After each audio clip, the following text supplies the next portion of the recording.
Hey fellow gardeners, Dawn here from Seasonal Designs. I garden in Wisconsin, Zone 5, and today we are going to plant up this annual bed. Now, you may have seen me plant this up in previous years, and what I typically do is buy small little annuals, stick them in the bed, and sort of wait and wait and sort of wait for them to fill up this bed. But this year, I'm going to do something just a little bit different. Let me give you sort of a full view of this bed here. And it's in between my walkways that lead up to the greenhouse.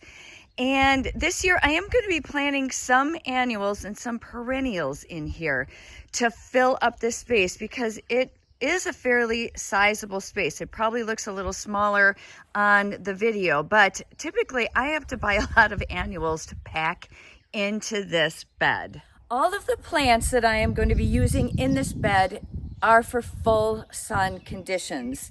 Some of them like part to full sun, but they all need about 6 hours of sunlight to really perform their best. So let me introduce you to the starting lineup. So the centerpiece of this annual bed is going to be this beautiful SunBelievable brown-eyed girl. This is a Helianthus. I'm going to be growing this as an annual here in Zone 5. This is going to get max out about 3 feet tall and wide, and it just blooms continuously all summer long. This is a salvia called Sallyfun Blue Lagoon. Isn't that gorgeous?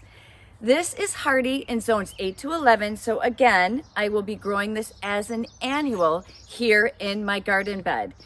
This again loves full sun, and this is going to get about 15 to 24 inches tall and about 12 to 22 inches wide.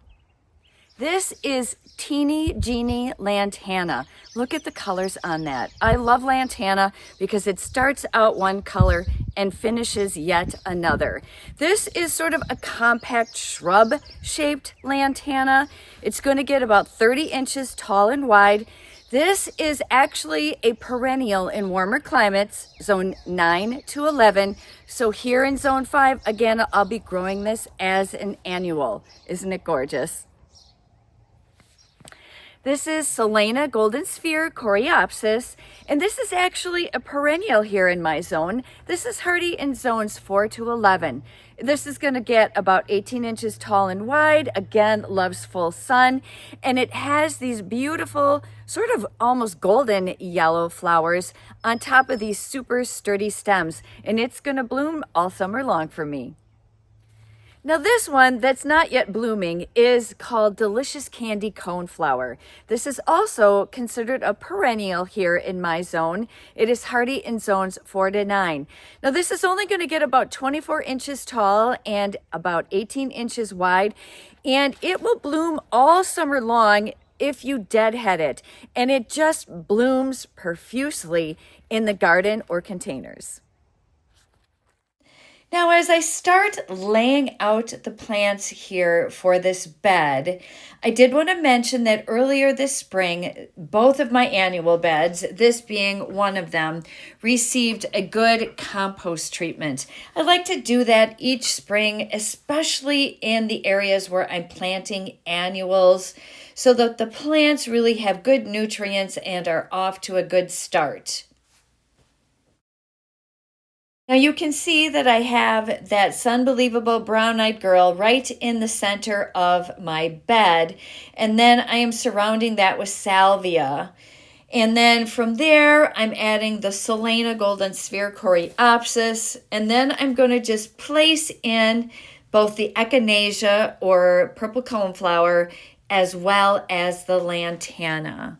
I always lay out my annual beds, my perennial beds, and even my containers. I lay things out before I plant them up. It's so much easier to make changes before you actually have the plant in the ground. Well, you might be noticing a little bit of a theme here. If you look at all of these gorgeous plants, they are all from Monrovia. Now you can find these plants in your local garden centers. Here in Wisconsin, you can find many of these at Stein Gardens. Like the spacing. I'm trying to keep things away from the edge because my husband hates it when they grow into his grass, and he will just kind of mow them if they do. So I have these held back because these are going to get quite large. And you can see I have everything spaced out, and I do have them spaced fairly close together because I want them to grow together. I want everything to grow. I want them to be touching, if at all possible, here in like another month or two. The last thing that I will add to this is once I get everything planted, I'm going to come in with a plant that is going to stay low and sort of creep its way through the base of this bed. For a bed like this, I typically start in the center, work my way out and around. But the other thing I do want to mention is that you really want to make sure when you're digging your hole for any plant that you're planting, you dig that space to be a little bit larger and a little bit deeper.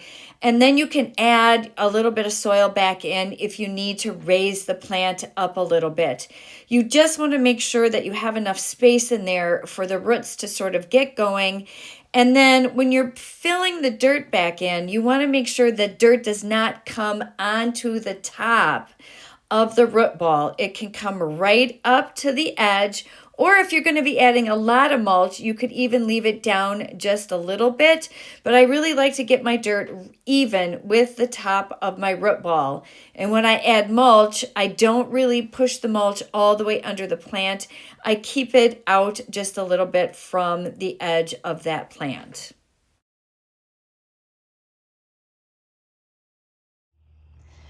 Now the other thing that you're going to notice is that I did use very large size containers for this bed. Instead of, in years past, I used something small. So in years past, I would have been using this little 4-inch size container. And if you take a look at that, compared to the smallest container that I used this year, you can see that really there's quite a difference. This is going to fill up my bed much faster. It's going to be off to a vigorous start, but it's not necessary. You can still purchase 4-inch size annuals and have your bed fill in. It's just that you are going to be waiting a little bit longer. So I always say if you can get your hands on larger size annuals or perennials, that I prefer that. It's the way to go because I like instant impact in my garden beds or in my containers. The other thing I have added to this bed is just a simple sweet potato vine. And what those are going to do is they only get 4 inches tall, and they're sort of going to meander through this bed, offering sort of a base layer of lime green. And everything else that I have in this garden is going to contrast with it so nicely. It's just going to make everything else that I planted really pop in this garden. We'll talk about instant impact. Did this not turn out just absolutely gorgeous? You know, you get that vision in your mind and you get it laid out, and when it looks like what you imagined, you're thrilled with it. And this is only going to look better as the season goes on and these plants get a little bit bigger and they fill in. Now, if you don't follow me, I hope you will consider subscribing to my channel. I live here on 12 acres. And we do garden tours every 2 or 3 weeks throughout the summer. And we take a look at my prairie, all the different gardens that I have, some of my annual beds, my containers. There's always something gorgeous to look at. So I hope you will give me a follow. I hope to see you guys real soon. Bye-bye.